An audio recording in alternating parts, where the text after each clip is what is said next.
Hello, ladies and gentlemen. Welcome to Triple N Media. I am Dr. NIK NIKAM, a cardiologist from Houston, Texas. I have been in practice for more than 40 years. The feature presentation is Managing Patients with Elevated Lipoprotein little a. We are quite familiar with the LDL cholesterol, which increases the cardiovascular risk. In this presentation, we are going to explore a variation of LDL cholesterol, namely lipoprotein little a, which has a side chain of amino acids known as ApoA, which is connected to the main core of the LDL, which is ApoB. We're going to find out what is LP little a, how does it affect the cardiovascular risk factors, what are the normal levels, how do you identify these, and how do you manage patients with elevated cardiovascular risks secondary to elevated levels of LP little a. I just want to emphasize LP little a is just a variation of the LDL cholesterol, and here is the core of the LDL cholesterol, which is ApoB lipoprotein, whereas LP little a, in addition to ApoB, has this ApoA side chain, which is connected to the ApoB by disulfide linkage. Elevated levels of LP little a are associated with increased incidences of atherosclerosis. As you can see, here's a normal blood vessel. As the LP little a levels go up, the degree of coronary blockages increases. Couple of other things we need to keep in mind when we are talking about LP little a is the ApoA side chain, the amino acid side chain, is similar to plasminogen, and that explains why increased levels of LP little a has propensity for increased blood clot formation. Keeping that in mind, when we treat these patients with the medical regimen, we need to make sure we use agents that will prevent thrombosis or increase platelet aggregation or blood clot formation. It's the LDL component which increases the cardiovascular risk. In other words, LP little a has dual effects on the cardiovascular system.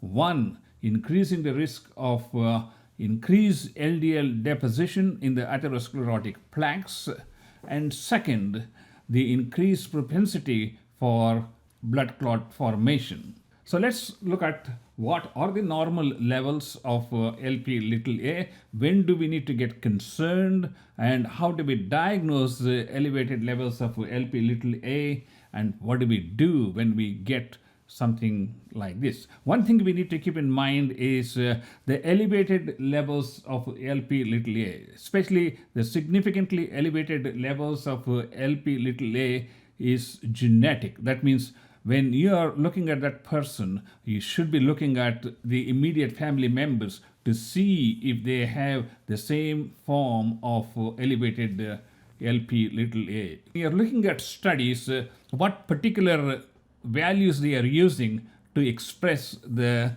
levels of LP little a. It can be expressed as milligrams per deciliter or nanomoles per liter. In the United States, it's commonly referred using milligrams per deciliter.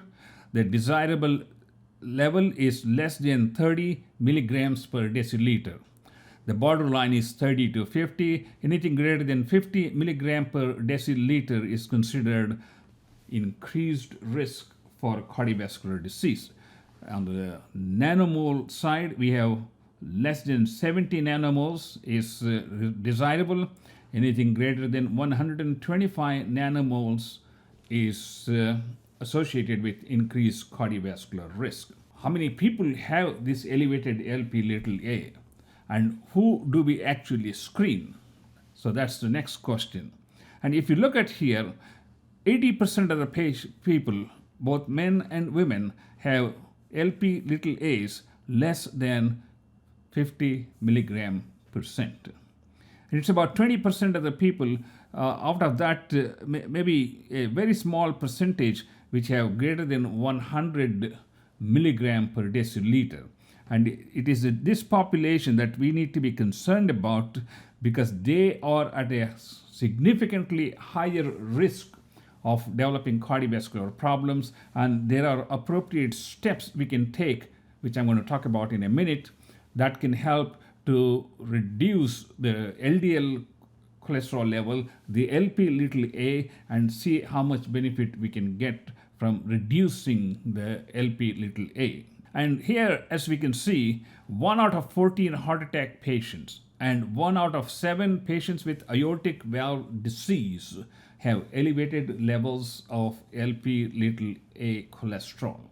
That means it is not an uncommon condition. It is fairly common, I should say, given the fact that 1 out of 14 heart attack patients have elevated levels of lipoprotein A, in addition to elevated levels of course, LDL cholesterol. Now, here's a study that looked at the cardiovascular risk in a population of 2,527 patients. And make a note that they use milligram per deciliter. So if they use nanomoles, then the numbers are going to be different. And here they use less than 10 as the reference value. And the second one was 10 to 49. The third one was 50 to 99, and the fourth one was greater than 100. So if you look at the reference value, the percentage risk almost doubles. You are talking about cardiovascular major adverse events when the LP little a level goes up above 100 milligram per deciliter. Let's look at this chart, which shows that patients with elevated levels of LP little a have 3 to 4 fold increase in myocardial infarctions, and 3-fold increase in the incidence of valvular aortic stenosis, 5-fold increase in coronary artery stenosis, and the remaining 1.2 to 1.7, namely carotid artery stenosis, ischemic stroke, femoral artery stenosis, heart failure, and all-cause mortality. Now the question is, all right, we identify these people, we treat them aggressively, what kind of benefit can we get? And this study looked at the incidence of cardiovascular events at various levels of LP little a, the one which I just previously showed you.